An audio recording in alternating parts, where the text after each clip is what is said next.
Hello friends, welcome to my YouTube channel. कैसे हो आप लोग? उम्मीद करते हैं कि आप सभी लोग स्वस्थ होंगे और आपका परिवार भी स्वस्थ होगा। कैसे चल रही है आप लोगों की तैयारी? सॉरी, थोड़ा सा 2-3 दिन से मैं वीडियो वगैरह नहीं डाल रही थी, कुछ पर्सनल इशू था, थोड़ा सा ज्यादा ही प्रॉब्लम हो गया था घर पे, बस इसीलिए वीडियो वगैरह शूट नहीं कर पाई थी।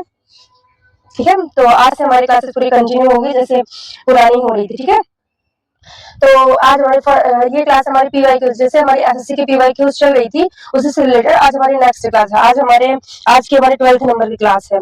तो इससे प्रीवियस ईयर, इससे लास्ट जो 11 क्लास हमारी हो चुकी, तो आप लोग उसको पढ़े हो ना? आप लोग मुझे ये चीज कमेंट सेक्शन में बताना। ठीक है, चलिए स्टार्ट करते हैं। क्वेश्चन नंबर फर्स्ट है, भारतीय संविधान का निम्नलिखित में से कौन सा अनुच्छेद संसद और उसकी कार्रवाई से संबंधित है? क्या क्वेश्चन बोल रहा है? भारतीय संविधान का कौन सा निम्नलिखित में से कौन सा अनुच्छेद संसद की कार्रवाई से संबंधित है? तो पहली बात तो देखो, मैंने आपको बताया था आर्टिकल नंबर 15 है। 15 किससे रिलेटेड है? आर्टिकल नंबर देखो, भाग 4A मैंने बताया था। भाग चार में क्या है? एक तो डीपीएसपी है और 51 कहाँ से है? 36 से लेके 51A है। इसमें क्या है? ये है मौलिक कर्तव्य। ये क्या है? ये है मौलिक कर्तव्य। कौन से अमेंडमेंट के द्वारा इसको जोड़ा जाता है? 42 कॉन्स्टिट्यूशन अमेंडमेंट के द्वारा इसको जोड़ा जाता है। कब? 1972 में। ठीक है, 1972 में 42वां कॉन्स्टिट्यूशन अमेंडमेंट के द्वारा इसको जोड़ा जाता है। इसमें जे मतलब 10 फैक्ट, पहले 10 फैक्ट जोड़े जाते हैं और 2009 में एक फैक्ट और जोड़ा जाता है 86 कॉन्स्टिट्यूशन अमेंडमेंट के द्वारा। ठीक है, इसमें अटल बिहारी वाजपेयी 82 कॉन्स्टिट्यूशन अमेंडमेंट के द्वारा अटल बिहारी वाजपेयी जी इसको जोड़ते हैं किया कि जो 6 से लेके 14 वर्ष के बच्चों की शिक्षा अनिवार्य है। ये मतलब ये कर्तव्य किसका? ये माता पिता का कर्तव्य है। मतलब 6 से 14 वर्ष के बच्चों को शिक्षित करना ये किसका कर्तव्य? ये माता पिता का कर्तव्य है। ठीक है, ये किससे रिलेटेड है? ये हमारी फंडामेंटल ड्यूटीज से रिलेटेड। ये किससे रिलेटेड है? ये है मौलिक कर्तव्य।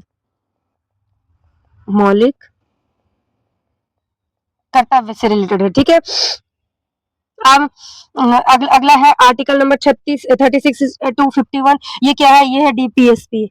मैंने आपको बताया था भाग 4 36 से लेके 51 तक यहाँ से लिया गया डीपीएसपी को। मैंने बहुत डिटेल से बताया डीपीएसपी को कहाँ से लिया गया। हमने आयरलैंड से लिया है। कहाँ से लिया? आयरलैंड से लिया है। ये किसके लिए होता है? ये मतलब ये एक तरह से राज्य के लिए होता है। किसके लिए होता है? राज्य के लिए होता है। ये कोर्ट में जस्टिसेबल नहीं होता है। और इसको 3 पार्ट में बांटा गया है हमने। एक तो समाजवादी, दूसरा गांधीवाद, तीसरा उदारवादी। ठीक है, मतलब इसको ऐसा, और जो ये समाजवादी, गांधीवादी और उदारवादी, इसका कोई कॉन्स्टिट्यूशन में कोई मतलब कॉन्स्टिट्यूशन में इसका कोई उल्लेख नहीं है। इसको हमने अपने मन से लिया है। ठीक है, ये हुआ। अब इसके आगे है, अब आते हैं क्वेश्चन क्या है कि भारतीय संविधान का निम्नलिखित में कौन सा संसद किससे? पार्लियामेंट से रिलेटेड है। किससे संबंधित है? पार्लियामेंट से। तो पहले देखो, पार्लियामेंट देखो, पार्लियामेंट का उल्लेख किसमें है?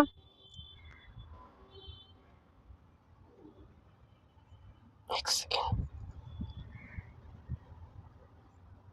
अरे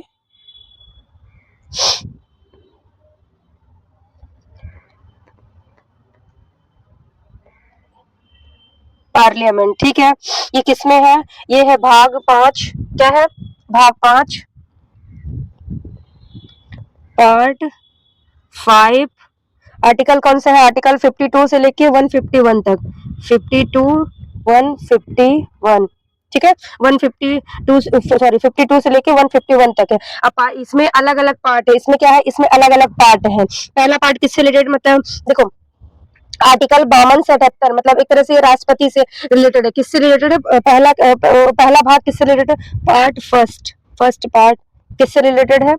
आर्टिकल 52 78 किससे रिलेटेड है? राष्ट्रपति से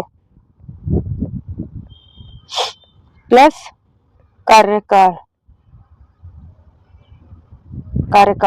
ठीक है, दूसरा है article number 79 part 2। Article 79 article number 79 से लेके 122 तक ये किससे रिलेटेड है? ये है पार्लियामेंट से। किससे? संसद से।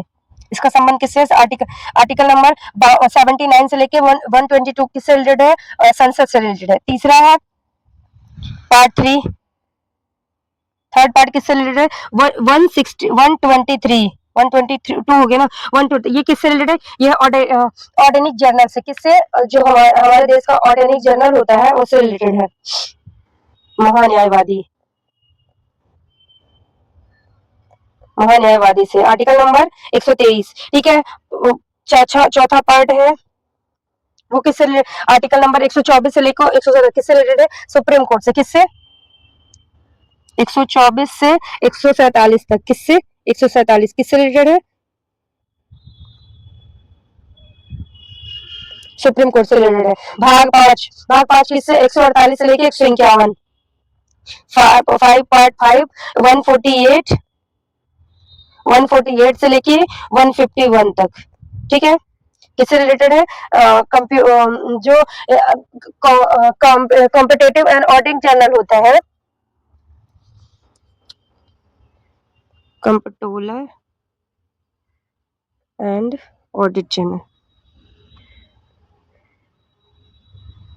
जर्नल से रिलेटेड, ठीक है।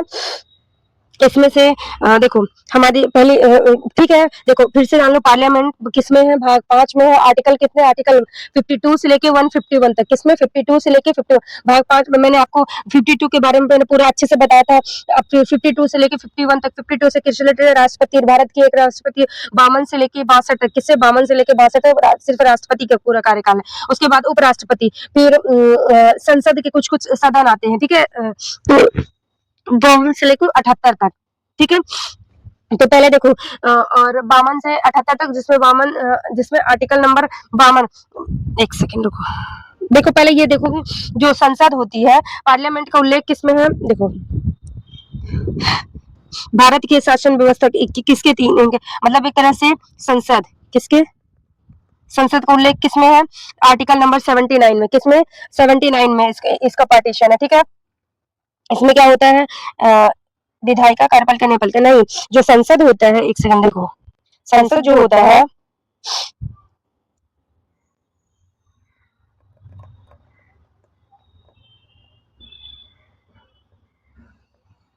एक होता है लोकसभा, एक होता है राज्यसभा, एक होता है राष्ट्रपति, ठीक है। लोकसभा का आर्टिकल कौन सा है? आर्टिकल 81,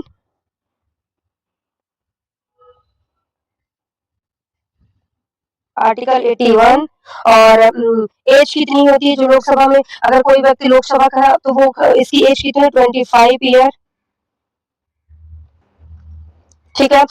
इसको क्या कहते हैं? ये लोगों की सभा, निम्न सदन होता है। ये परेशान किया, सॉरी, पता नहीं क्या हो जाता है भाई।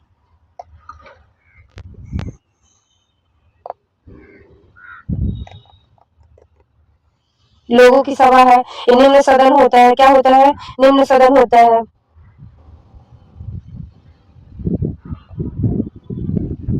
निम्न सदन, लोअर हाउस, ठीक है, इसी को बोलते हैं लोअर हाउस। अब आता लास्ट, ये अपर हाउस होता है,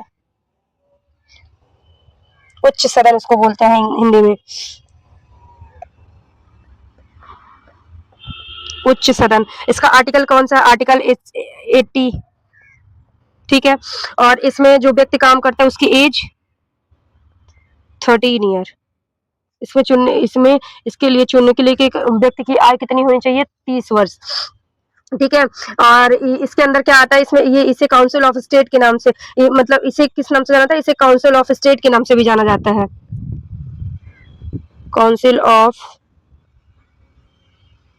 इसे काउंसिल ऑफ स्टेट के नाम से भी जाना जाता है। क्या किस नाम से जाना जाता है?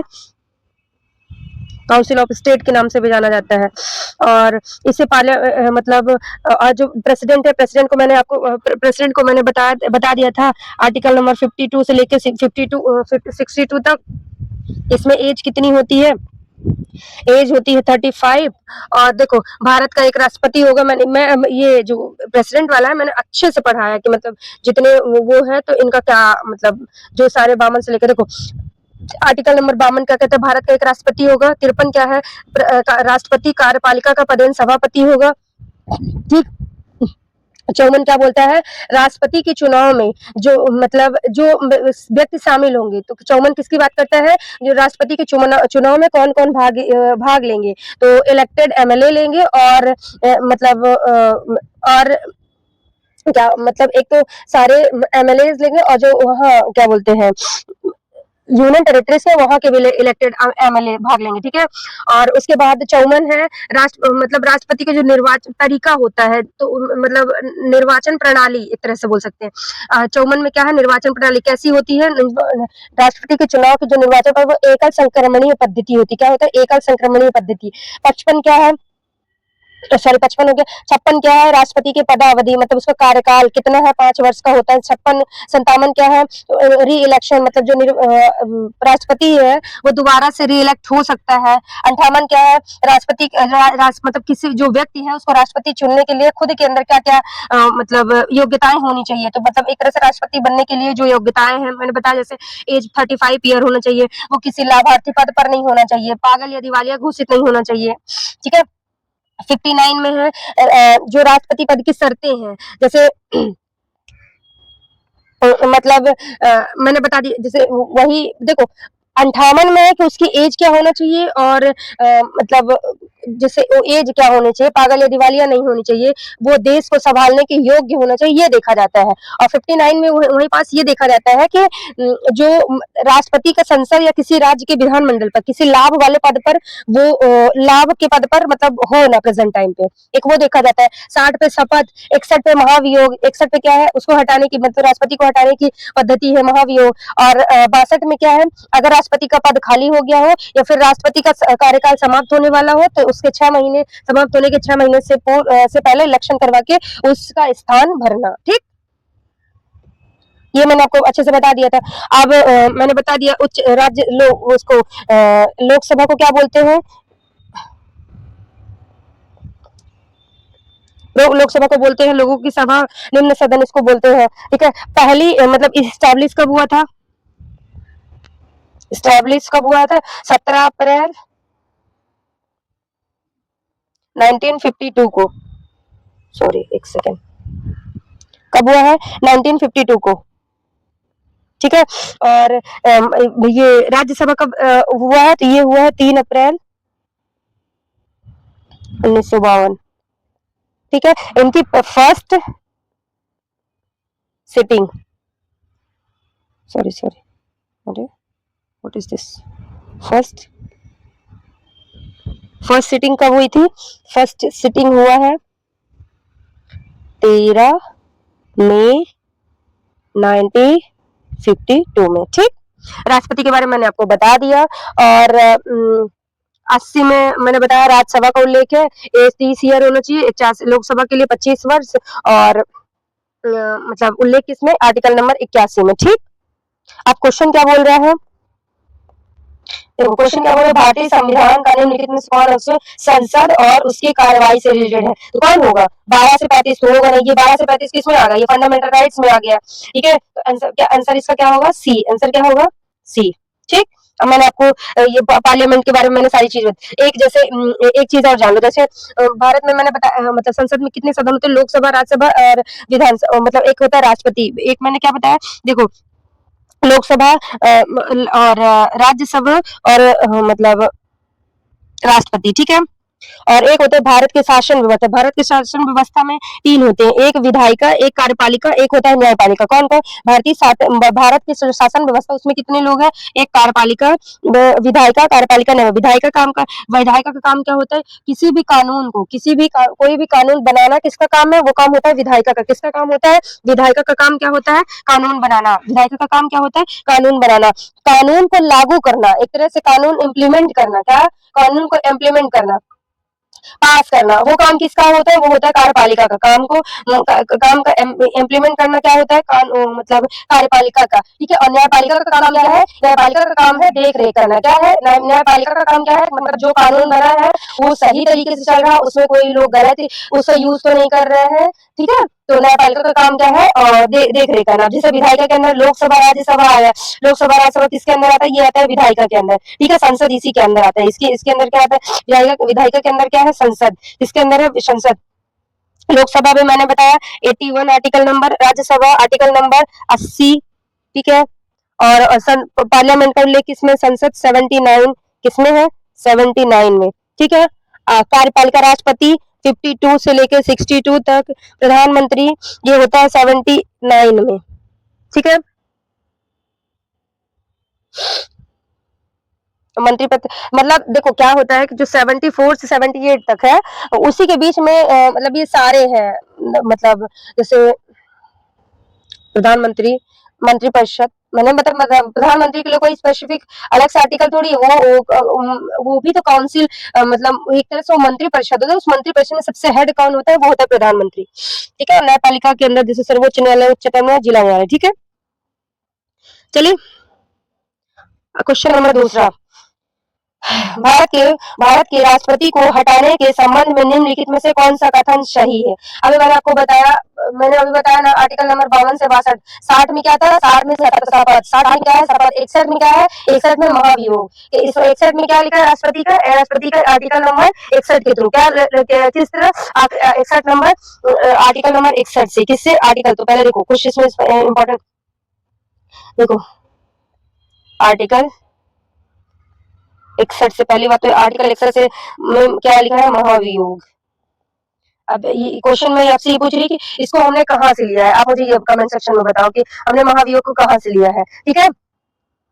इसमें क्या होता है, मतलब इसमें जो लोकसभा है और राज्यसभा है वहाँ स्पेशल मेजोरिटी से बिल पास कराना होता है। लोकसभा और राज्यसभा की स्पेशल मेजोरिटी होनी चाहिए 1/4, ठीक है, ठीक है। मतलब पार्ट से बिल पास होना चाहिए, मतलब देखो राष्ट्रपति पद है, इजीली तुम किसी को हटा सकते हो, और राष्ट्रपति के ऊपर महाभियोग कैसे लगता है, 2 ही 3 शर्त पे, एक अगर राष्ट्रपति जो मतलब हमारा कानून है उसका दुरुपयोग कर रहा है वो हो, या फिर राष्ट्रपति सही तरीके से शासन नहीं चला पा रहा है, एक मतलब एक तरह से राष्ट्रपति यदि अयोग्य है तब, या फिर राष्ट्रपति अपने पद का दुरुपयोग कर रहा है, क्या कर रहा है, अपने पद का दुरुपयोग कर रहा है, इसी 3 बेस पे राष्ट्रपति के ऊपर राष्ट्रपति को उसके पद से हटाया जा सकता है, ठीक है। तो क्वेश्चन मैंने क्या पूछा कि ये हमने कहाँ से लेके दिया, ये हमने लिया है यूएसए से, कहाँ से लिया है हमने इसको लिया है यूएसए के संविधान से, ठीक है। मैं और जो प्रेसिडेंट को 15 डेज का नोटिस पीरियड दिया जाए, 50 डे पहले नोटिस पीरियड दिया जाता है, नोटिस दिया जाता है, ठीक है।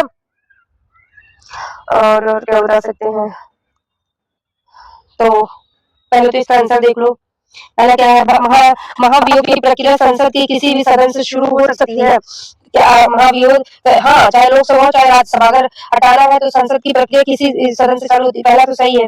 महाभियोग के आरोप पर उस सदन के 1/3 सदनों द्वारा नहीं, अगर मतलब 1/4 का मतलब होता है अगर 100 लोग हैं तो 100 में से 80 लोगों के हस्ताक्षर होने चाहिए, समझ रहे हो, तो 1/3 नहीं बल्कि 1/4 से होना चाहिए, ये गलत है, ठीक। अगला है, महाभियोग प्रक्रिया में राष्ट्रपति को 30 दिनों को नोटिस देना, नहीं 30 नहीं, बिल्कुल 15 दिन का भी मैंने आपको बताया, ये भी गलत हो गया। महाभियोग प्रस्ताव उस सदन की कुल सदस्यता के 2/3 बहुमत से पारित होगा, नहीं, क्या लिखा है, महाभियोग प्रस्ताव उस सदन की कुल सदस्य के 2/3, हाँ ये तो सही है, ठीक है, ये सही है। 4th नंबर क्या है, ये सही है, तो आंसर क्या होगा, BC नहीं, ABC नहीं, CAB नहीं, इसका आंसर होगा A और D ओनली, क्या होगा, A और D, ठीक है। और हो गया कि मैंने आपको राष्ट्रपति के बारे में सारी चीजें बता ही दी है। अगला, संविधान के अनुच्छेद 78 में निम्नलिखित में से किसका उल्लेख है, क्या लिखा है, संविधान के आर्टिकल 78 में, किसमें, आर्टिकल नंबर 78 में किसका उल्लेख है, किसमें पूछ रहा है, आर्टिकल नंबर 78 में, आर्टिकल नंबर 78 में किसका उल्लेख है, मैंने आपको अभी बताया था 80 में किसका है, राज्यसभा, लोकसभा का किसे, 81, संसद 79, ठीक, 79, 80, 81 ये इधर हो चुका है। अब इधर मैंने आपको बताया था कि राष्ट्रपति के बारे में देखो 62 से 72, फिर क्या होता है, इसके बाद होता है उपराष्ट्रपति, क्या होता है। इसके बाद मैंने आपको बताया था कि भारत का एक उपराष्ट्रपति होगा। मतलब देखो 62 से लेके मतलब सॉरी 52 से लेके 62 तक किसका उल्लेख है, 52 से लेके 62 तक तो उल्लेख है इसका राष्ट्रपति का। और उसके बाद जैसे मैंने बता दिया कि जो खाली है जगह उसको, एक सेकंड रुकना, नहीं नहीं, हाँ तो क्या होता है, तो मैंने बताया 52 से 62 तक मैंने हो गया, खाली पद हो गया। अब क्या लिखा है 62 63 में क्या लिखा है, 63 में क्या लिखा है कि भारत का एक राष्ट्रपति होगा। क्या लिखा है, भारत का एक राष्ट्रपति होगा, ठीक है। राष्ट्रपति के पास अगर सॉरी राष्ट्रपति sorry sorry sorry sorry sorry sorry sorry Bharat का एक उपराष्ट्रपति होगा। क्या होगा, उपराष्ट्रपति। क्या होगा मतलब उपराष्ट्रपति होगा ये, भारत के एक उपराष्ट्रपति होगा, मैंने आपको बता दिया। और उपराष्ट्रपति भारत का एक उपराष्ट्रपति होगा, ठीक है। 64 में क्या लिखा है, उपराष्ट्रपति। अब जैसे मैंने बताया जो राष्ट्रपति होता था वो कार्यपालिका का मतलब मतलब कार्यपालिका का अध्ययन सभापति होता था। और जो ये वाइस प्रेसिडेंट है, मतलब जो वाइस प्रेसिडेंट है एक तरह से उपराष्ट्रपति, ये राज्यसभा का प्रदेश सभापति होगा। क्या होगा, ये कहाँ का प्रदेश सभापति, ये राज्यसभा का प्रदेश सभापति होगा। राज्यसभा का प्रदेश सभापति कौन होगा, ये होगा वाइस प्रेसिडेंट, ठीक है। 65 में क्या लिखा है, अगर प्रेसिडेंट अनुपस्थित है, क्या है, अगर प्रेसिडेंट अनुपस्थित है तो वहां का काम उनका काम काज कौन संभालेगा, वो संभालेगा उपराष्ट्रपति, ठीक है। और 66 में है उनका निर्वाचन, जो वाइस प्रेसिडेंट उसका निर्वाचन कैसे होगा, ये सारी चीजें लिखी है। और 67 में है उपराष्ट्रपति और उनका मतलब कार्यकाल, अरे हाँ 67 में क्या है, उपराष्ट्रपति और मतलब उनका कार्यकाल पद ग्रहण और मतलब जैसे उनका भी कार्यकाल 5 वर्ष का होता है। और अगर उनको अपना त्याग पत्र दे, अभी आपको पता है जैसे अभी कौन थे, अभी हमारे राष्ट्रपति लास्ट में कौन थे, जगदीप धनखड़, कौन थे, जगदीप धनखड़। अभी कौन है, सीपी राधाकृष्णन, कौन है, सीपी राधाकृष्णन, ठीक है। तो वो थे।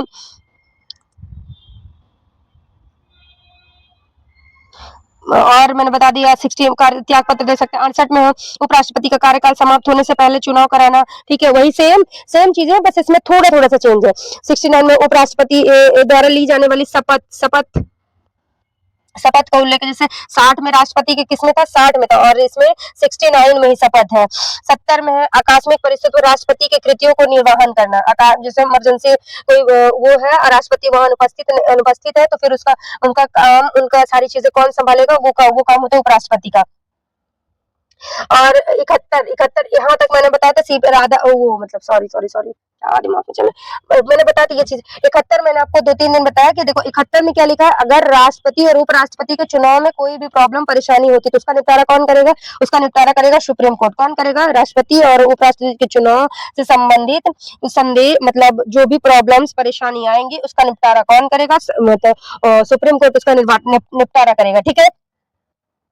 और 72 में क्या लिखा है, जो राष्ट्रपति है उसके पास जो क्षमादान की शक्तियां होती है। 72 में क्या लिखा है, राष्ट्रपति की क्षमादान, राष्ट्रपति तो वो मतलब जो राष्ट्रपति है तो मृत्यु लॉ को मतलब एक तरह मार्शल लॉ को भी वो क्षमा कर सकता है। मृत्यु दंड को भी राष्ट्रपति के पास होता है कि वो क्षमा कर सकता है, ठीक है। राष्ट्रपति के पास ये पावर होती है कि वो मृत्यु दंड को भी क्षमा कर सकता है, ठीक है। इसके बाद 73 में क्या आ गया, संघ कार्यकारी शिक्षा मतलब संघ में कार्यकारी और उसका विस्तार जो है वो 73 में आ गया, ठीक। आर्टिकल नंबर 73 आ गया, ठीक है।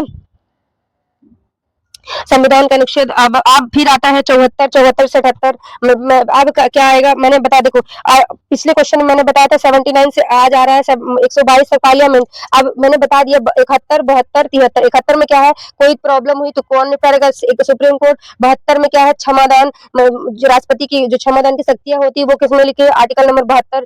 और 73 में क्या लिखा है, कार्यपालिका मतलब एक तरह से वो जो काम धाम संभालेगी वो कैसे संभालेगी, ठीक है। ये सारी चीजें हैं, ठीक है। अब आर्टिकल नंबर 74 क्या है, आर्टिकल 74 अब बचा कौन सा है, सिर्फ आर्टिकल नंबर 74 से 78। देखो आर्टिकल 74 से 78, ठीक है। आर्टिकल 74 से 78 ये किसका है? देखो ये बोलता है कि जो मंत्री परिषद है, सॉरी, राष्ट्रपति को काम करने के लिए एक मंत्री परिषद, राष्ट्रपति की मदद करने के लिए, राष्ट्रपति के काम करने के लिए, राष्ट्रपति की हेल्प के लिए एक मंत्री परिषद होगा। तो ये इसमें किसका उल्लेख है? एक तरह से मंत्री परिषद का, मंत्री परिषद का उल्लेख है, ठीक है। इस मंत्री परिषद का हेड कौन होगा? इसका हेड होगा पीएम। इसका कौन हेड होगा? इसका हेड होगा पीएम, ठीक है। और मतलब वही प्रधानमंत्री इसका हेड होता है, ठीक। प्रधानमंत्री की नियुक्ति कौन करता है? प्रधानमंत्री की नियुक्ति करता है ये क्या नाम है, मतलब राष्ट्रपति, ठीक है। और अन्य मंत्रियों की नियुक्ति कौन करता है? उनकी भी राष्ट्रपति ही करता है, परंतु प्रधानमंत्री की हेल्प से। किससे? प्रधानमंत्री की हेल्प से। देखो, और आर्टिकल नंबर देखो इसी में आर्टिकल नंबर 78 के थ्रू, आर्टिकल नंबर 78 के थ्रू मैंने आपको बताया था कि देखो कोई बिल अगर राष्ट्रपति के पास आया, क्या होता है ये तो अगर कोई बिल राष्ट्रपति के पास आता है, कोई बिल राष्ट्रपति के पास आता है और राष्ट्रपति उस पे मैंने बताया था कोई कानून बनने से पहले, क्या एक्ट बनने से पहले क्या होता है? सबसे पहले बिल कार्य विधायिका में, फिर कार्यपालिका में, फिर जाएगा राष्ट्रपति के पास। तो राष्ट्रपति के साइन से पहले अगर राष्ट्रपति चाहे तो अगर मतलब एक तरह से दोबारा से सोचने समझने के लिए वो एक बार भेज सकती है, कहाँ? पार्लियामेंट में। कहाँ भेज सकती है? दोबारा से भेज सकती है। और परंतु अगर दोबारा वो बिल आ गया फिर वो उसके लिए वो बाध्यकारी होता है, मतलब राष्ट्रपति के लिए वो बाध्यकारी होता है कि राष्ट्रपति को ये फिर लागू करना ही पड़ेगा, समझ गए। और ये चीज गवर्नर के लिए मतलब नहीं होती, ये चीज गवर्नर के लिए अप्लाई नहीं होती है, ठीक है, ये याद रखना। और ये जैसे मैंने बताया कि जैसे एक बार वो भेज सकती, पहले नहीं था, फिर इसको जवाहरलाल नेहरू ने 42 सॉरी इंदिरा गांधी ने 42 कॉन्स्टिट्यूशन अमेंडमेंट के द्वारा जोड़ा गया था। कौन से? देखो 42 कॉन्स्टिट्यूशन अमेंडमेंट के द्वारा क्या होता है, राष्ट्रपति, जो राष्ट्रपति होता है वो बिल को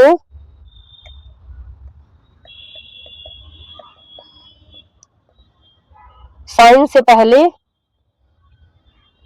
लौटा सकता है, एक बार लौटा सकता है, एक बार लौटा सकता है, ठीक है।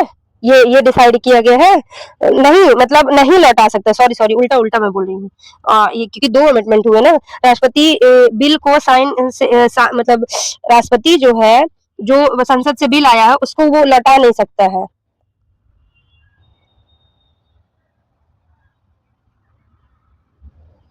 साइन से पहले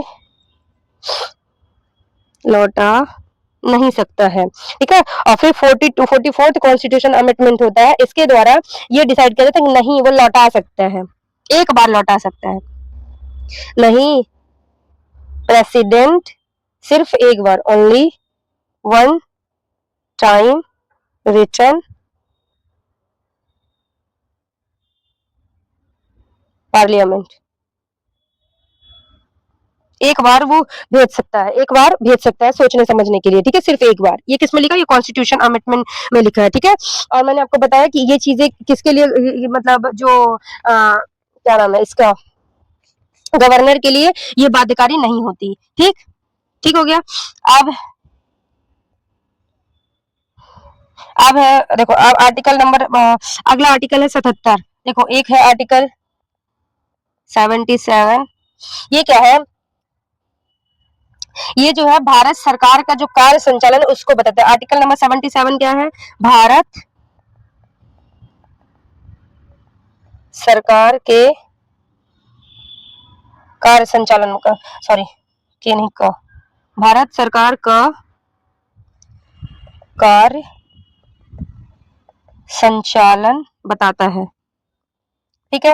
ये क्या बताता है? ये भारत सरकार का कार्य संचालन बताता है, ठीक है। कौन बताता है? 77, ठीक है। मतलब ये मतलब एक तरह से कार्य संचालन का मतलब ये कि जो मतलब गवर्नमेंट है तो वो जो गवर्नमेंट है वो कोई भी काम करेगी, जो गवर्नमेंट है वो कोई भी काम करेगी तो किसके बिहाफ में करेगी? राष्ट्रपति का, मतलब एक तरह से कोई भी काम, कोई भी पेश, कोई भी चीज करेगी तो वो किसके नाम पे करेगी? राष्ट्रपति के नाम पे करेगी। कोई भी काम करेगी मतलब गवर्नमेंट कोई भी काम करेगी तो वह राष्ट्रपति के बिहाफ पे करेगी,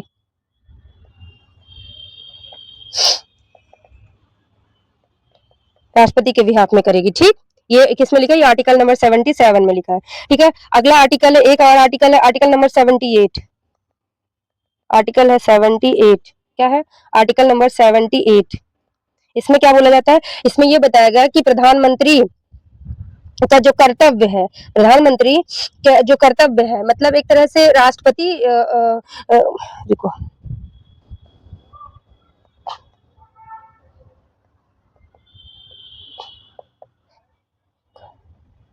यार, प्रधानमंत्री के कर्तव्य को बताया जाता है, कर्तव्य को बताया जाता है। मतलब जो राष्ट्रपति होता है, राष्ट्रपति प्लस मंत्रिपरिषद के बीच की जो लिंक का काम करता है, लिंक कौन का, लिंक का काम,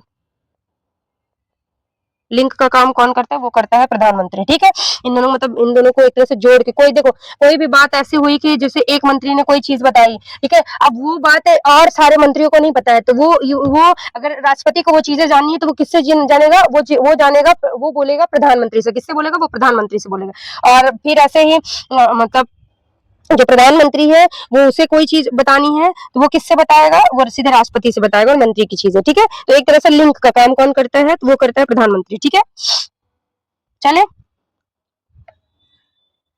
फिर बढ़ते हैं क्वेश्चन के आंसर में। तो क्या था? संविधान के अनुच्छेद 78 में निम्नलिखित में किसका उल्लेख है? अभी जस्ट मैंने बताया, क्या बताया? राष्ट्रपति के पास संसद का अनुच्छेद संदेश भेजने की शक्ति राष्ट्रपति, अभी ये है, पर ये किसमें है? ये आर्टिकल नंबर, ये मैंने ये नहीं बोला कि ये उसके पास पावर नहीं है, ये पावर तो है, पर ये किसमें है? आर्टिकल नंबर 77, सॉरी 77 कहती हूँ, 75 5-6 से अप्रोक्स है। राष्ट्रपति की आपातकालीन शक्तियां, ये भी नहीं है।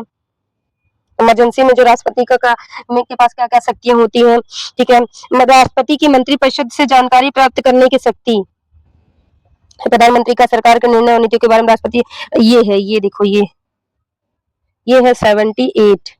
ठीक है, राष्ट्रपति के मंत्रिपरिषद से जानकारी प्राप्त करने की शक्ति, ये भी मतलब इसी एक तरह से क्लॉज हो सकते हैं। भाई राष्ट्रपति के पास ये पावर होती है ना कि मंत्रियों के बारे में सारी जानकारी प्राप्त करना, इसके पास पावर होती है। तो राष्ट्रपति जो प्रधानमंत्री है वो राष्ट्रपति और मंत्रियों के बीच में क्या काम करते हैं? लिंकेज का काम करते हैं। ये किसमें? इसका आंसर क्या होगा? डी नंबर, आंसर क्या होगा? डी। ठीक, चलो अगला क्वेश्चन। हिमालय पर्वत श्रृंखला का निर्माण बिंदी बिंदी की टक्कर से हुआ है। अफ्रीकी प्लेट और ऑस्ट्रेलियाई प्लेट की तरफ से, इंडियन प्लेट और अफ्रीकी प्लेट की तरफ से, यूरेशिया और यूरेशिया प्लेट और अफ्रीका प्लेट की तरफ, इंडियन प्लेट और यूरेशिया। देखो मैंने बताया था बहुत पहले एक ब्लास्ट हुआ, इसमें दूसरा बीच में बना तो पूरा पेंजिया, अगल बगल जो तो उसे पेंथालासा बोला, फिर पेंजिया दो भागों में, पेंथालासा दो भागों में फूट गया, नीचे वाले को गोंडवाना, ऊपर वाले को आयरलैंड। ठीक है, गोंडवाना से ही किसका, गोंडवाना से किसका निर्माण हुआ था? गोंडवाना से निर्माण हुआ था ये भारत का। भारत का किससे निर्माण था? गोंडवाना लैंड से। ठीक, अब देखो पृथ्वी की प्रमुख टेक्टोनिक प्लेट है, ये कौन सी? ये प्लेट है, ये है यूरेशियाई प्लेट। ये कौन सी है? तो हमारे पहले देखो ये जो ये भारत कहाँ है? भारत यहाँ है, ये क्या है? ये है भारत।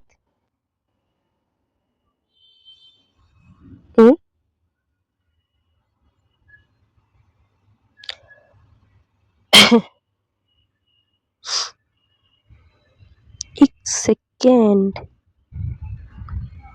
देखो ये आप इसकी थोड़ी डिजाइन देखो, ये यहाँ से टूटा ऐसे ऐसे, तो ये ऐसा नहीं लग रहा कि ये देखो ये अंदर से, तो ये यहाँ से टूट टूट के ये यहाँ गया है, ये यहाँ से टूट टूट के। तो पहले वो किसकी प्लेट से, मतलब किससे जुड़ा था? पहले ये जुड़ा था अफ्रीकी प्लेट से, फिर अफ्रीकी प्लेट से मैंने बताया कि प्लेटों के में जो विवर्तन की प्रक्रिया होती है उसी कारण कुछ प्लेटों में आज भी प्रक्रियाएं हो रही, कुछ प्लेटें आज भी आपस में काम कर रही हैं। उसी कारण जो मैंने बताया था ना कि कल की लास्ट की क्लास में कि आपको जो हिमालय पर्वत है उसकी ऊंचाई आज भी बढ़ रही, क्यों? क्योंकि जो प्लेटें हैं वो आज भी उनके भी अंदर मूवमेंट हो रहा। तो ये यहाँ से ये खिसक गई, ये है हमारी भारतीय प्लेट। ठीक है, इधर है दक्षिण अमेरिका प्लेट, इधर साउथ नॉर्थ अमेरिका, इधर नक्शा प्लेट, इधर सारी प्रशांत पैसिफिक ऑस्ट्रेलियन, इसे प्रशांत ये महासागर, इसे क्या बोला जाता है? इसे बोला था रिंग ऑफ फायर, मतलब सबसे ज्यादा रिंग वाला, सबसे ज्यादा जो भूकंप और ज्वालामुखी कहाँ आते हैं? इसे प्रशांत महासागर में। ठीक, तो हमारा क्वेश्चन क्या पूछ रहा कि, रुको मैं बताती हूँ। इंडियन प्लेट और तो अफ्रीकी प्लेट ऑस्ट्रेलिया प्लेट नहीं भाई, इंडियन प्लेट और अफ्रीकी प्लेट से नहीं, यूरेशियन प्लेट और अफ्रीकी प्लेट से नहीं, इंडियन प्लेट करेक्ट। हिमालय पर्वत, अभी मैं बताती हूँ हिमालय पर्वत क्या Hindi, Indian plate, Indian Eurasia plate से। मैंने आपको कल प्लेट बताई थी, प्लेट मैंने बताया प्लेट, ये देखो ये है प्लेट, एक है अपसारी सीमा। मैंने बताया देखो जब दो प्लेट एक दूसरे से दूर जा रही है, ये देखो ये प्लेट एक दूसरे से दूर जा रही है, क्या हो रही है, दूर जा रही है। इसका जब दूर जाती जा रही है तो इसका लावा कुछ देर बाद ये क्या होगा, ये बाहर निकलने लगेगा, ठीक। अभिसारी सिर्म मतलब एक प्लेट इधर जा रही थी, एक प्लेट इधर जा रही, ये भी इधर ही तो जो भारी वाली प्लेट है वो नीचे ढस गई, क्या हुई, जो भारी देखो ये भारी थी तो ये देखो ये नीचे ढह गई, और ये क्या हुआ, ये उसके ऊपर आ गई। तो ये एक तरह से एक नीचे और एक ये ऊपर, तो हमारा जो हिमालय पर्वत है इसी से निर्माण हुआ है। एक सेकेंड थोड़ा लाइट यूज कर लेती हूँ, लाइट कलर दिखिए आप लोगों को। देखो एक ये प्लेट है, एक ये प्लेट है, ये प्लेट नीचे चली गई और एक प्लेट ये आ गई, तो ये देखो ये नीचे चली गई और ये इससे टकरा के ये क्या हो रहा है, ये ऐसे ऊपर चलता जा रहा है, ये ऊपर चलता जा रहा है। तो इसी से इस वाले से हमारा हिमालय जो पर्वत बना है, यही वाली कंडीशन अभी उसके उसमें हो रही है, समझ रहे हो, जो हिमालय पर्वत हो रहा है तो इसी वाली प्लेट से निर्माण हुआ है। एक और एक होते हैं ट्रांसफार्मर सीमा, देखो एक आगे जाती है, पीछे जाती है, जब एक आगे जा रही, जब दो प्लेटें एक दूसरे के समांतर विपरीत दिशा में खिसकती है, इस स्थिति में इसमें भूकंप आते, उदाहरण प्लेटों की गति, ठीक है। मैंने बताया 3 प्लेट, एक नीचे जैसे कि बाहर जाएगी, उससे उससे किसका निर्माण होगा, उससे हिमालय पर्वत का निर्माण होगा। एक अपसारी सीमा, जब 2 प्लेटें एक दूसरे से दूर जाती तो बीच का लावा क्या होगा, ये बीच का लावा बाहर निकलने लगेगा, ठीक। उदाहरण, और मैग्मा ऊपर आ जाता है और नई पीढ़ी बन जाती है। मैंने बताया था जैसे धीरे धीरे प्लेट जमती गई, एग्जाम्पल के लिए हमारे भारत में जो दक्कन प्लेट है, दक्कन प्लेटो कैसे बना था दक्कन, और हमारे भारत में जो बैरन बैरन ज्वालामुखी है वो है, ठीक है। और ये 2 प्लेटें एक दूसरे से दूर जाती है, इतनी ही देखो, ये है भूकंप, ये है ज्वालामुखी, एक प्लेटें इसकी दूर जा रही है। पर्वतीय निर्माण, प्लेटों के टक्कर से पर्वतों का निर्माण होता है। गहरी महासागरीय खाइयां, एक प्लेट दूसरे के नीचे धंसने से खाइयां बनती हैं, ठीक है। आप देखो मैंने बताया जो हिमालय पर्वत है, ठीक है। अब मैंने बताया देखो ये है, पहले देखो एक सेकेंड,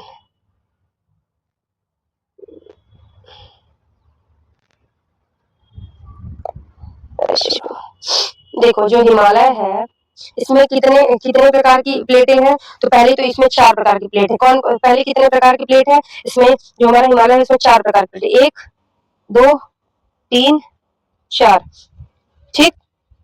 ये प्लेट ऐसे जो जैसे जो हमारा ऐसे ये, सॉरी यार, सॉरी सॉरी सॉरी,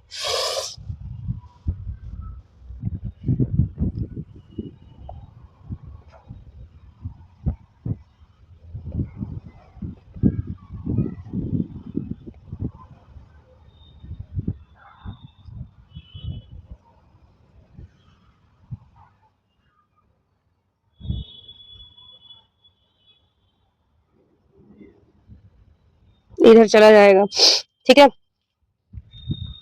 ठीक है।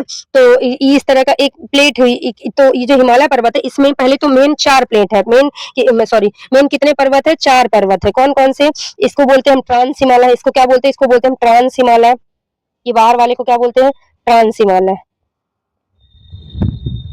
ट्रांस हिमालय। ये पूरा तिब्बत वाला भाग है। ये किसमें है, ये आता है बृहद हिमालय,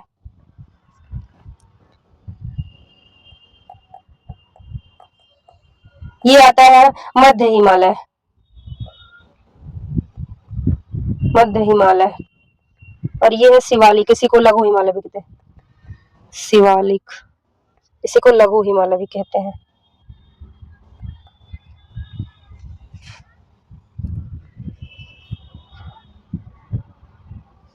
नहीं शिवालिक, ठीक है, ठीक ठीक। अब मैंने बताया ये ट्रांस हिमालय तिब्बत वाला पूरा हुआ, ये सबसे ऊपर जो माउंट एवरेस्ट है इसी में है, और मध्य हिमालय आ गया, ये शिवालिक है, शिवालिक ये उत्तराखंड वाला पूरा एरिया, ठीक है। अब जो बृहद ट्रांस हिमालय है, ट्रांस हिमालय में भी कितने प्रकार की जो ट्रांस हिमालय है, और जो तो उसमें तो कुछ नहीं है, ट्रांस हिमालय जो है ये भी अलग अलग भागों में बटा है, ये भी किसमें, ट्रांस हिमालय, ये भी कितने भागों में बटा है, ट्रांस हिमालय भी है, ये बटा 1 2 3, जो वाला है ये वाला भाग, ट्रांस हिमालय के 1 1 2 3, ठीक। तो इस एक को बोलते हैं काराकोरम, लद्दाख, जास्कर, काराकोरम, काराकोरम, लद्दाख, जास्कर। एक होता है पीर पंजार। पीर पंजार किसमें आता है? पीर पंजार आता है इधर शिवालिक में। किसमें आता है? पीर पंजार आता है शिवालिक में, ठीक है। काराकोरम में कौन सी चोटी है? केटू, केटू, ठीक है। सॉरी, काराकोरम में कौन सी चोटी है? एक सेकंड, बहुत ऊपर जा रहा है। काराकोरम में कौन सी चोटी है? केटू, ठीक। अब फिर जो मध्य जो ट्रांस हिमालय हो गया, और जो इसमें क्या बोलते हैं, इसी में काराकोरम में बहुत सारे ग्लेशियर है। काराकोरम में बहुत सारे ग्लेशियर, काराकोरम ग्लेशियर। काराकोरम में कौन कौन से ग्लेशियर है? एक है ग्लेशियर मतलब हिस्पर है, बाफो, बाफो। तीसरा कौन सा है? तीसरा है बाल्टोरो। कौन सा है? बाल्टोरो। चौथा कौन सा है? विक्रम भद्रा, सियाचिन, ठीक है। ये हाईएस्ट बैटल प्लेस, ठीक है। यहाँ ऑपरेशन मेघदूत के द्वारा कब्जा किया गया था, ठीक है। और लद्दाख जास्कर मैंने बाकी जो ये हिमनाद्री है, जो लघु हिमालय है, लघु हिमालय भी अलग अलग भागों में बटा है। लघु हिमालय भी देखो, इसी को बोलते हैं लघु हिमालय, इसको लघु हिमालय भी बोलते हैं, ठीक है। इसी देखो, इधर ये कश्मीर में है, ये एक फिर इधर, एक सेकंड, इसको भी अलग कलर से लिखो तब ना समझ रहेगा। देखो ये है कश्मीर, इधर आ गया हिमाचल प्रदेश, पीर पंजाब, यहाँ पास आ गया हिमाचल,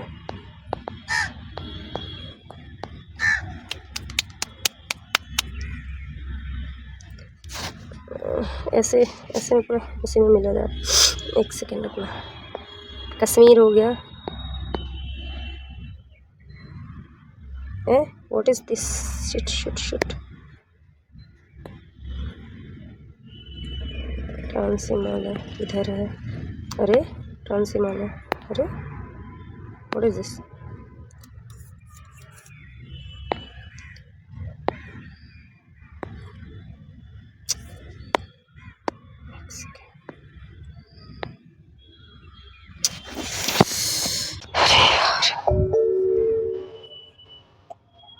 देखो ये है पूरा ट्रांस, अरे व्हाट इज दिस, क्या हो गया? अरे यार क्या हो रहा है भाई, क्यों दिमाग खराब। ये वाला भाग हुआ, एक ये वाला पूरा भाग हुआ, एक ये वाला पूरा भाग हुआ, व्हाट इज दिस। अरे छोड़ो, इसी में देखो, ये देखो ये वाला पूरा भाग है, ठीक है। ये इसको क्या बोलते हैं? Great Himalaya, loser Himalaya, outer Himalaya और शिवालिक हिमालय। हिमाद्री में कौन कौन आएगा? मैंने बताया ग्रेट हिमालय में कौन है? काराकोरम, लद्दाख, जास्कर, पीर पंजाब। काराकोरम में कौन कौन आएगा? काराकोरम में कौन कौन है? देखो काराकोरम, लद्दाख, जास्कर, पीर पंजाब, ये किसमें आएगा? ये ग्रेट हिमालय में। अरे ये कौन सा हिमालय था? ट्रांस हिमालय। किसके अंदर आएगा? ये ट्रांस हिमालय, ट्रांस हिमालय के अंतर्गत आएगा। फिर मैंने बताया ये होता है बृहद हिमालय, यहाँ आता है, छोड़ो, बृहद हिमालय यहाँ पास है, मध्य हिमालय, ये है शिवालिक हिमालय। फिर मध्य हिमालय के अंदर देखो, मध्य हिमालय में मैं लिख देती हूँ डायरेक्ट,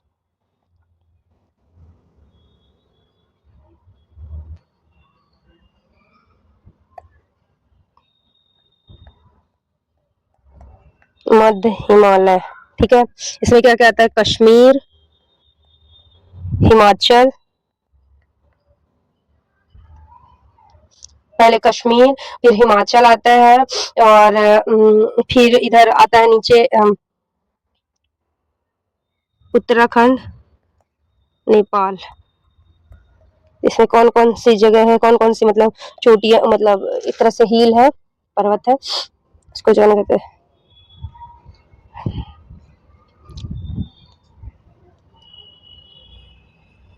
देखो, तो मध्य मैंने बताया मध्य हिमालय, ठीक है। कश्मीर में क्या है? कश्मीर में है पीर पंजाल। कश्मीर में है पीर पंजाल। हिमाचल प्रदेश में धौलाधार। धौला धौला धौला कुआं नहीं, धौलाधार। अरे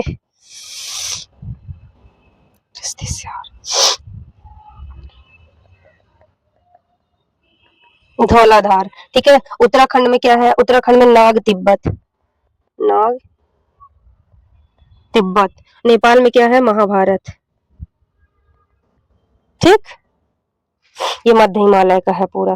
ठीक, इधर है काराकोरम, जो काराकोरम के में जो ये देखो, ये है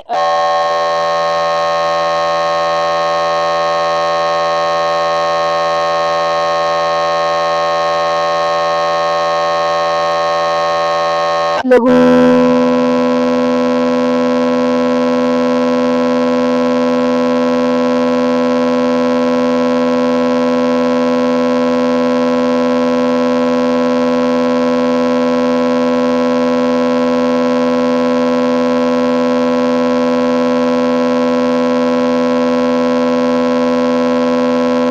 पीर पंजाल।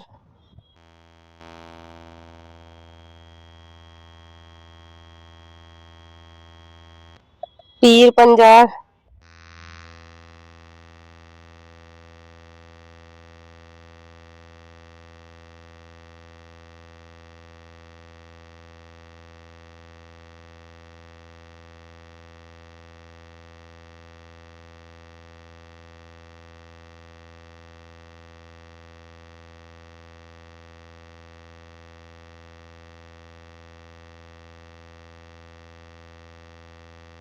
छोटियों को मैं आपको किसी अलग वाले क्वेश्चन में पढ़ाऊंगी, ठीक है। अब क्वेश्चन क्वेश्चन तो मतलब हो चुका है, ठीक है। अगला क्वेश्चन है,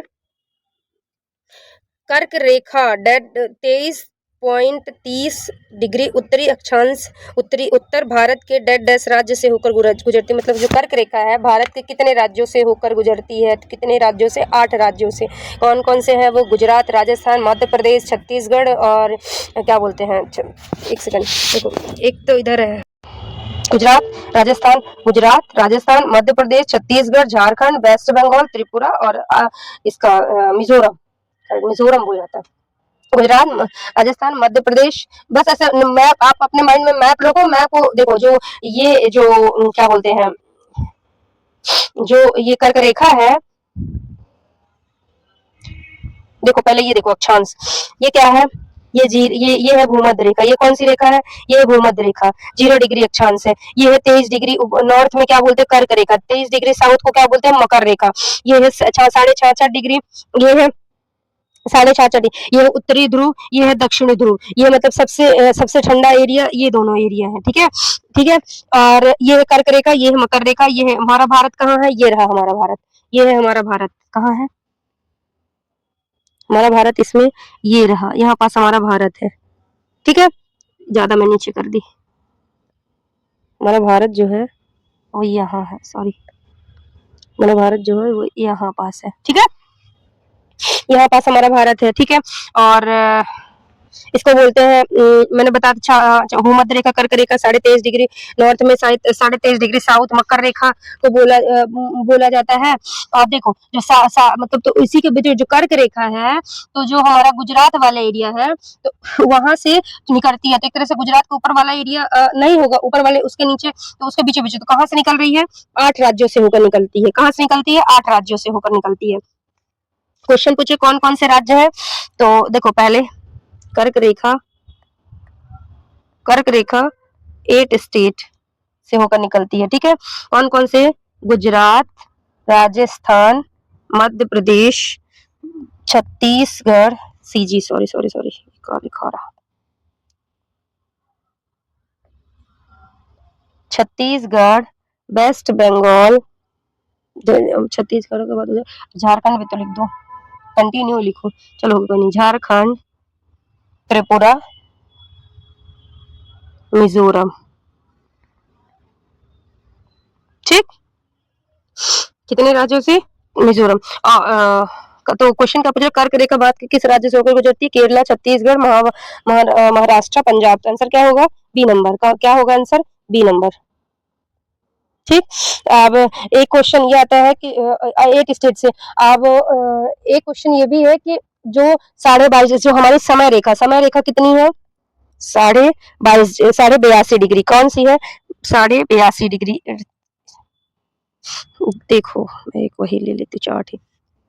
देखो ये पूरा वो है, ठीक है।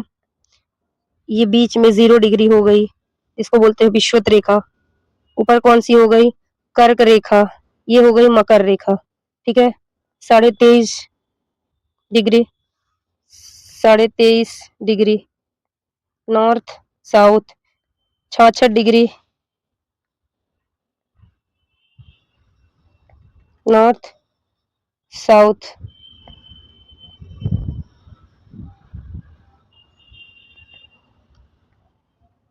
साउथ पोल, नॉर्थ पोल, एल पोल, ठीक है। हमारा भारत कहाँ है? ये तो विषुवत रेखा हुई। ये कौन सी डिग्री है? 0 डिग्री, ठीक है। हमारा ये है कर्क रेखा।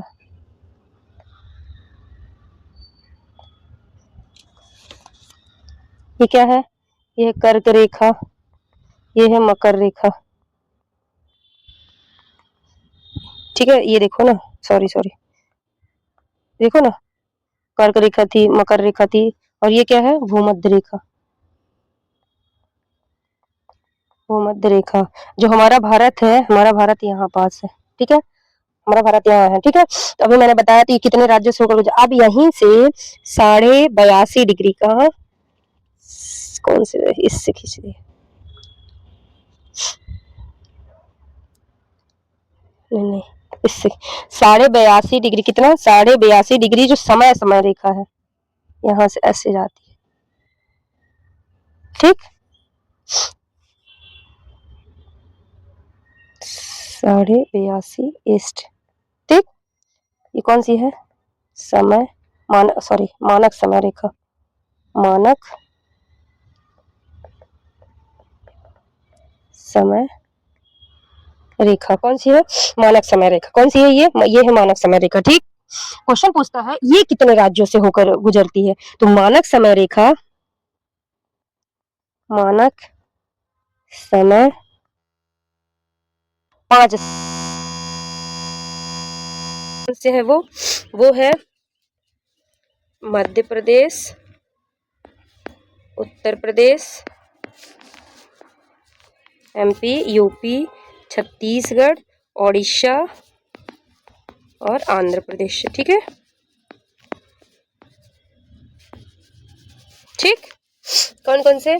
जो आप कभी प्रयागराज गए होगे ना, तो प्रयागराज में एक नैनी स्थान है, वहां से होके निकलती है। या फिर एक प्रयागराज में ही, मतलब सॉरी, उत्तर प्रदेश में एक मिर्जापुर स्थान है, वहां से भी होके निकलती है। ये भी याद रखना, ठीक है।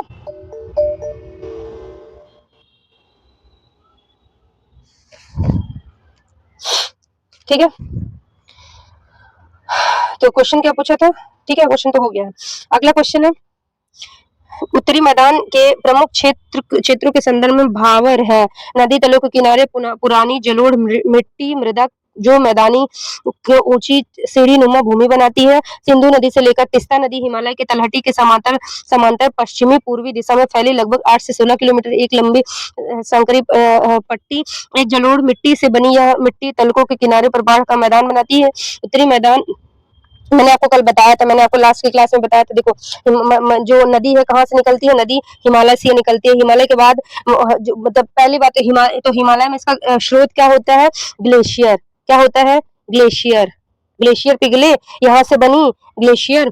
इसके बाद ये तो जब ये बहुत तेजी से आती है, क्या है? ऊंचाई से आ रही, तो तेजी से टूटे ये लाएगी, ये पूरे पत्थर इकट्ठा कर दी, और यहाँ पास नदी एक तरह से विलुप्त हो जाती है। विलुप्त मतलब ऐसा हमें महसूस होता है, क्योंकि पत्थर बड़े बड़े आ जाते हैं, तो पानी नीचे नीचे बह रहा होता है, ठीक है। फिर इसके बाद आगे ये पूरा एरिया, यहाँ पास पूरा पानी आ जाता है। ये क्या है? ये है पूरा नदी का पूरा पानी। अब ये एक तरह से ये इसी से नीचे उतर, एक तरह से भरा, यहाँ पानी हमेशा भरा रहता है। ये कौन सा? ये दलदली एरिया होता है, दलदली एरिया, ठीक है। ये कौन सा एरिया होता है? ये होता है दलदली एरिया, ठीक। ये कैसा एरिया होता है? ये होता है दलदली एरिया, ठीक। और यहाँ ये होता है, ये यहाँ से नीचे आई और देखो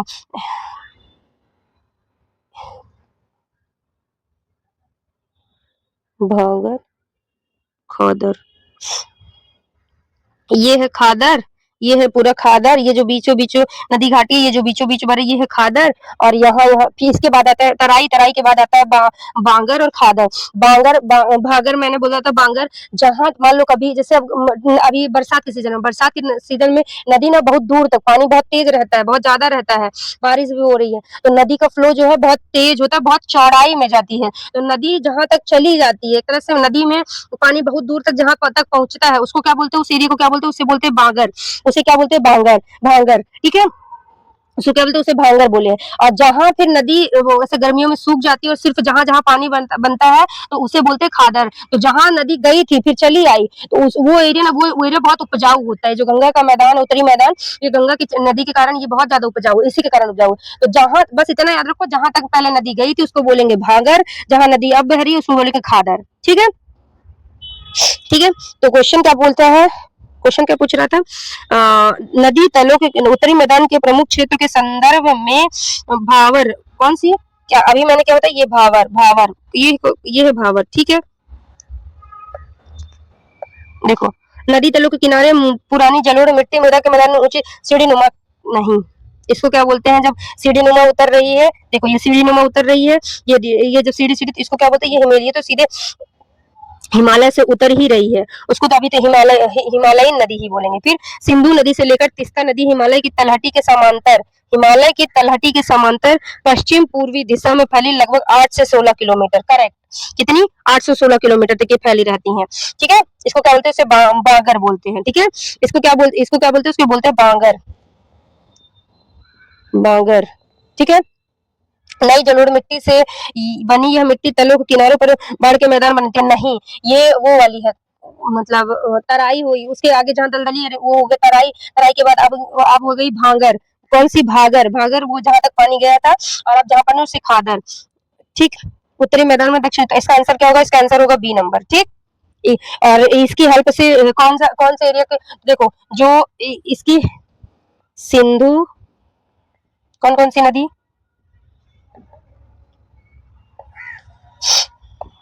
तो इसकी हेल्प से जो उत्तर का गंगा मैदान किसकी किसकी हेल्प से पूरा बनता है, एक सिंधु हम क्या बोलते हैं, इसका गंगा और ब्रह्मपुत्र, गंगा ब्रह्मपुत्र और सिंधु की हेल्प से, ठीक है।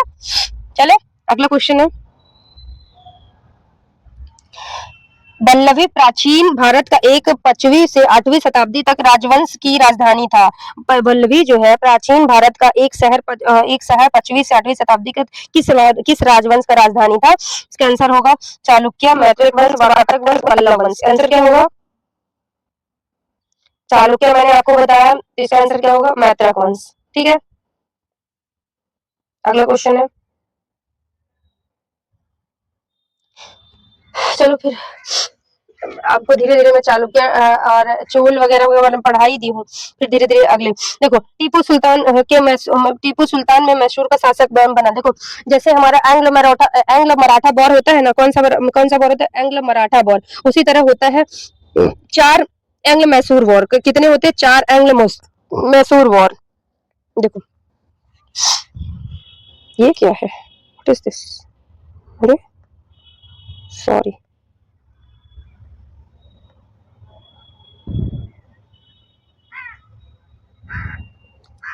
एंग्लो मैसूर वॉर कितने होते हैं, 4 होते हैं, फर्स्ट, सेकेंड, थर्ड, फोर्थ, ठीक है। फर्स्ट का होता है 1767 से लेके 69 तक, ठीक है। इसके बाद इसमें मुझे आप बताओ जल्दी से कि कौन सी संधि होती है, ठीक है। 1780 से लेके, देखो अभी इसमें कौन, इस समय कौन लड़ेंगे, टीपू सुल्तान के पिताजी, कौन, टीपू सुल्तान के पिताजी कौन रहते हैं, हैदर अली, टीपू सुल्तान के पिताजी कौन थे, हैदर अली, ठीक है। अरे यार पता नहीं क्या दिक्कत है भाई। इसके बाद ये 84 तक जाता है, 1780 से लेके, एक सेकंड, 1780 से लेके 1780 से लेके 84 तक जाएगा। 1790 से लेके 92 तक जाएगा। फिर ये 1798 से लेके 99 तक जाएगा। ठीक है, इसमें कौन सी संधि होती है? इसमें होती है, देखो पहले में तो कौन सी संधि होती है? पहले में होती है, पहले में मैंने बताया किसके किसके पिताजी लड़ते हैं? हैदर अली। कौन लड़ रहे हैं? हैदर अली। हैदर अली और अंग्रेजों के बीच में लड़ाई होती है। किसके बीच में? अंग्रेजों की लड़ाई और हैदर अली के बीच में होती है। कौन सी संधि होती है? मद्रास की संधि। मद्रास की संधि। जीत लड़ कौन रहा था? हैदर अली। हैदर अली की जीत होती है। ठीक, इसमें इसमें मतलब दूसरे वाले में हैदर अली को की जो कैंसर से है वो मृत्यु हो जाती है, और जो है उसको मतलब हैदर अली और टीपू सुल्तान दोनों मिलकर लड़ते हैं। ठीक है, परंतु इसमें मतलब फिर इसके बाद इसमें कौन सी संधि होती है? इसमें होती है मैसूर की संधि।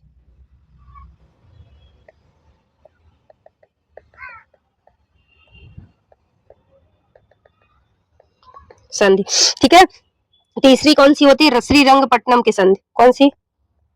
श्री रंग पट्टनम संधि।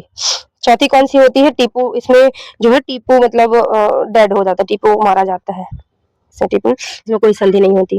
ठीक है, ठीक, इसको याद रखना। इसमें जो है H+T,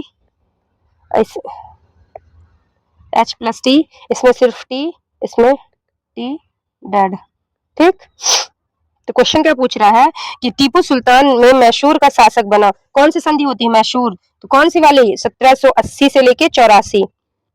आंसर क्या होगा? 1782। ठीक, अगला क्वेश्चन है, दक्षिण भारत में डैश डैश एक ग्राम सभा थी जो उन क्षेत्रों में पाई जाती जहां जमींदार ब्राह्मण नहीं थे।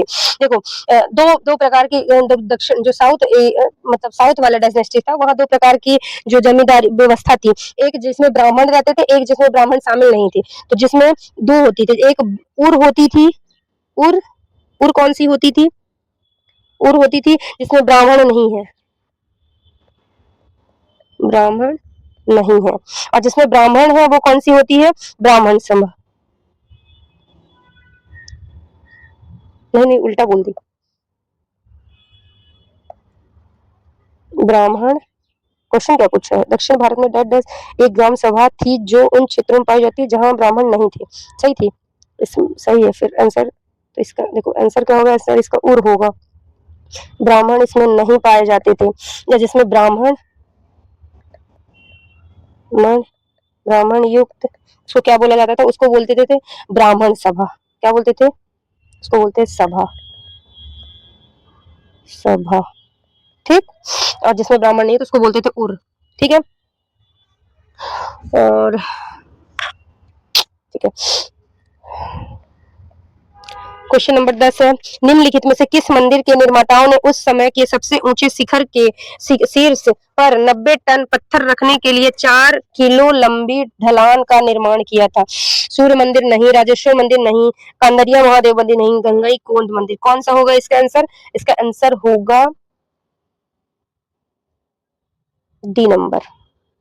कौन होगा? चोलों ने बनवाया था। किसने बनाया था? चोल, चोल शासकों ने बनवाया था। ये किसी का एग्जाम्पल है बृहदेश्वर मंदिर। बृहदेश्वर मंदिर भी है। ठीक है, बृहदेश्वर मंदिर कहाँ है? दो जगह पे, एक तंजौर में है, एक गंगाई मतलब चोलपुरम में है। एक कहाँ है?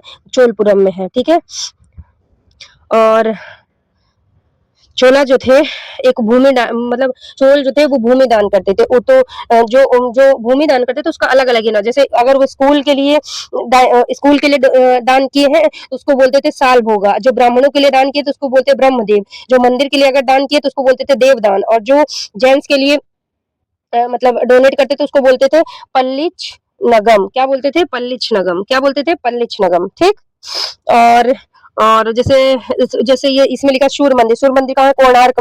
कोणार्क का सूर्य मंदिर कहाँ है? उड़ीसा में। ये कहाँ है? उड़ीसा में। ठीक है, मतलब एक तरह सन टेम्पल 3 है। एक मुंडेरा है, मुंडेरा है, ये कहाँ है? गुजरात में है। एक कोणार्क उड़ीसा में हो गया, जिसे ब्लैक पैगोडा के नाम से भी जाना जाता है। एक मार्टन टेम्पल है, वो कहाँ? जम्मू कश्मीर में है। ठीक है, कंदरिया महादेव किसने बनवाया था? चंदेल शासकों ने बनाया, धंग ने बनवाया था। किसने? धंग ने। ठीक,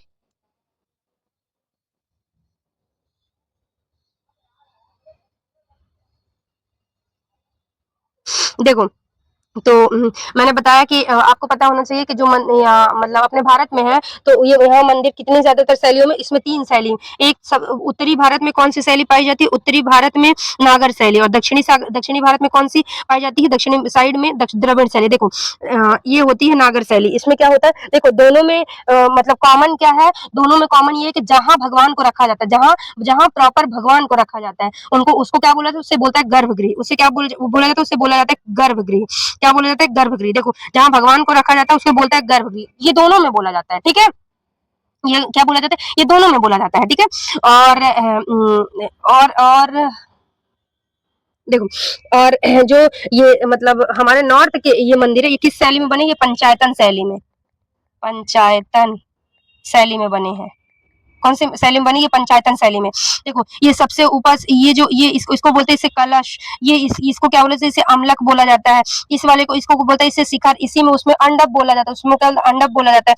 और इसमें जो घुसने वाले समय उसको बोलते हैं मंडप बोला जाता है। ये अंतराल जहाँ घंटी वंटी लगा रहता है उसको क्या बोलते हैं, उसे अंतराल बोला जाता है। उसको क्या बोला जाता है, अंतराल। और जगती चबूतरा, ये चारों तरफ जो चबूतरा है उसको बोलते हैं जगती चबूतरा, जहाँ भगवान को जैसे गर्भगृह, ठीक है। और जैसे साउथ के जो मंदिर है, साउथ के मंदिर मैंने बताया कि कौन सी शैली में बने हैं, द्रविड़ शैली में। कौन सी शैली में बने हैं, द्रविड़ शैली में। और तो इसमें भी जहाँ भगवान को रखा जाता है उसको क्या बोला जाता है, उसको बोला जाता है गर्भगृह। क्या बोला जाता है, गर्भगृह। क्या बोला जाता है, गर्भगृह। और देखो इसमें सबसे बड़ी चीज अलग है, इसमें ना मंदिर से पहले बहुत बड़ा सा गेट होता है, मंदिर से पहले खूब बड़ा सा गेट होता है, गोपुरम उसको बोला जाता है। मंदिर से पहले खूब बड़ा सा गेट होगा, उसे गोपुरम बोला जाता है, उसे प्रवेश द्वार बोला जाता है। तो प्रवेश द्वार को क्या बोला जाता है, गोपुरम। क्या बोला जाता है, गोपुरम, ठीक है। इसके बाद जहाँ गर्भगृह के ऊपर गर्भगृह, अब हमारे ऊपर में कलश था, हमारे ऊपर में जो ये देखो, आप देखो ये इसको क्या बोला जाता है, इसको हमारे मतलब इस वाली शैली में इसको क्या बोलते हैं, इसे अमलक और कलश रखा रहता है। क्या रखा रहता है, इसे अमलक और दूसरे को कलश बोला जाता है। इसमें क्या होता है, इसे इसको इसको बोला जाता है विमान। क्या बोला जाता है, इसको विमान बोला जाता है। और ये छोटे-छोटे घर के रूप में ही बने होते हैं, उसको क्या बोलते हैं, गर्भगृह मैंने बता दिया, जहाँ भगवान को। और जहाँ घंटी-वंटी उसे क्या बोलते हैं, उसे प्रकार बोला जाता है, जहाँ प्रकार बोला जाता है। और हॉल को क्या बोला जाता है, हाँ, हॉल को मंडप बोला जाता है। ये वाला जो एरिया होता है, ये जो पूरा एरिया होता है, इसको बोलते हैं मंडप। जहाँ घंटी-वंटी लगी रहती है, उसको क्या बोला जाता है, उसको बोला जाता है मंडप। और यही हमारे में जहाँ घंटी-वंटी लगी रहती है, तो उसको क्या बोलते थे, उसको बोलते थे, इसको भी बोलते थे मंडप, ठीक है। बस एक तो द्रविड़ शैली में मैंने बता दिया बना होता है, और ये जो साउथ के मंदिर है ये कौन सी शैली में बने होते हैं, ये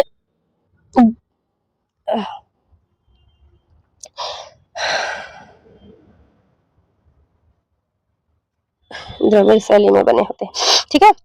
और इसी में एक होते हैं जिसमें दोनों का मिक्स है, जिसमें मतलब पंचायत मतलब ये उत्तर वाला दक्षिण वाला जब दोनों मिल के बनाते हैं तो वो होती है एक बेसर शैली। कौन सी होती है, एक होती है बेसर शैली, नागर शैली और द्रविड़ शैली का मिश्रण है। कौन सी है, बेसर शैली। क्षेत्र दक्कन का क्षेत्र मुख्यतः कर्नाटक, विशेषता नागर और द्रविड़ शैली का मिश्रण, शिखर अपेक्षाकृत कम ऊंचा और मिश्रित रूप से।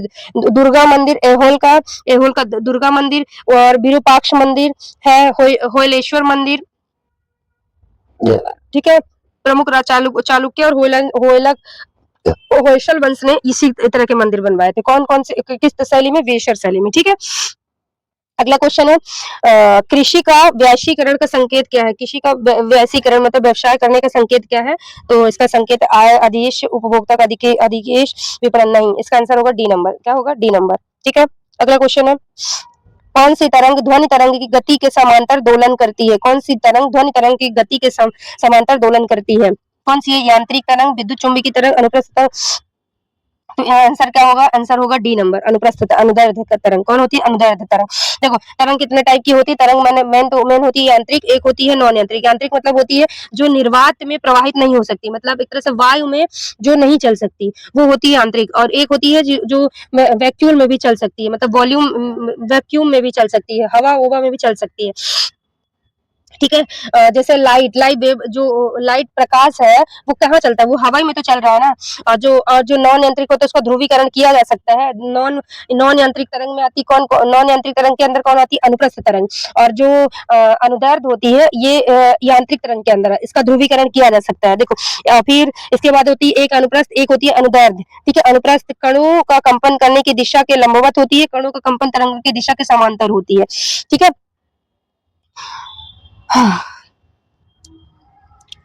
देखो जल की सतह की तरंग, और जिसके लिए माध्यम की जरूरत होती है, ये ठोस, द्रव और गैस तीनों में संभव है। कौन? अनुदैर्ध्य।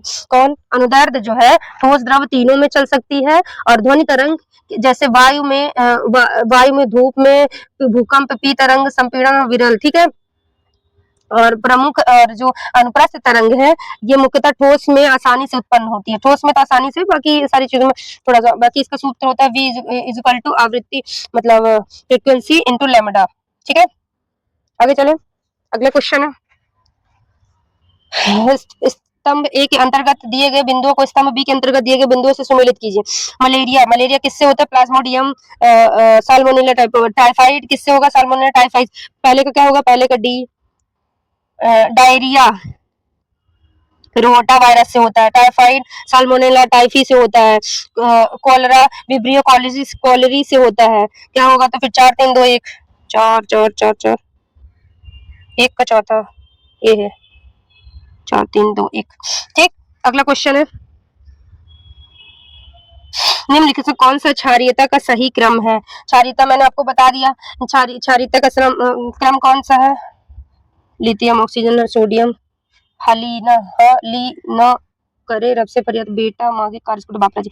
हाँ, hydrogen, lithium, hydrogen, hydrogen, lithium, sodium, potassium,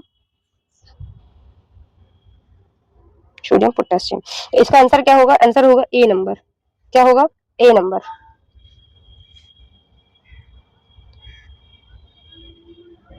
ओ यस, क्षारीयता पूछ रहा, सॉरी, क्षारीयता पूछ रहा है, ये होगा, ठीक है। इस वाले ये किसमें एस ब्लॉक है, इसे क्या बोलते हैं? क्षारीय धातु भी बोला जाता है।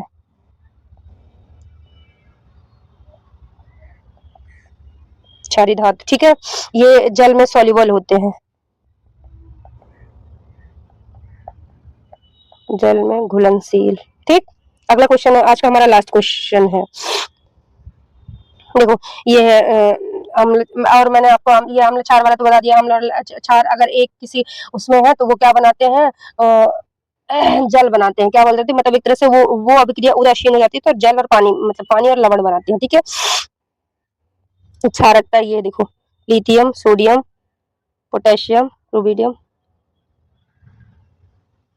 एक सेकेंड, वेट वेट वेट, सही क्रम ना पूछा है, ये नहीं पूछा ना कि बढ़ते क्रम में या घटते क्रम में। नहीं नहीं, डी थोड़ी होगा, फिर तो ए वाई होगा ना,